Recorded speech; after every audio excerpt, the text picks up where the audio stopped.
Our story in the video is real and actually happened. It's about two married women living in the same building on the same floor. The apartment is opposite the other apartment. They had the same circumstances. The two women fell in love with one of them. One of them lived with them, in the same building on the floor above them. The three of them participated in one of the most heinous crimes. If you want to know the rest of the story, watch the video to the end. In an Arab city, a young man named George lived a quiet life with his wife, Yara. However, they were unable to have children due to George's infertility. In the apartment opposite, Elaine lived with her husband, Robert, who also suffered from infertility. This brought the two wives so close that they became like sisters. One day, a handsome young man named Albert, who had never been married, moved into the same building. He quickly caught the attention of Yara and Eileen, and their mutual admiration began to develop into a forbidden love. Over time, a relationship developed between Albert and Yara, and then between Albert and Eileen as well. This turned into a perverted love triangle, in which the three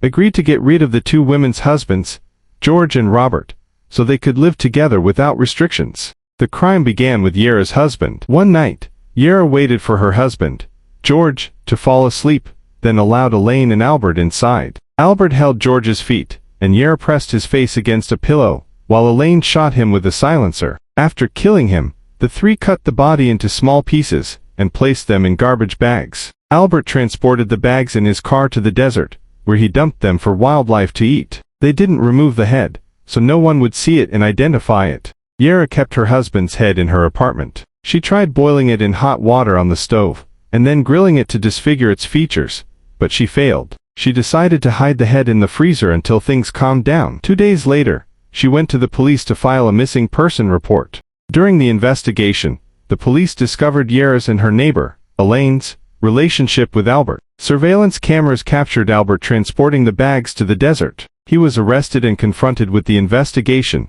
which proved the relationship between him, Elaine, and Yara, but he denied it. The public prosecution then ordered a search of Yara's apartment, only to discover that her husband's head was inside the freezer. Yara was quickly arrested, and confessed to killing her husband with the help of Ellen and Albert. She also confessed to all the details of the crime. Yara, Elaine, and Albert were confronted, and the three confessed to all the details of the crime, and that they had planned to eliminate Robert, Elaine's husband, in the same way George was eliminated. Ultimately, the court issued its final verdict, death by hanging for Yara and Elaine, and life imprisonment for Albert. This crime occurred in Jordan in 2017.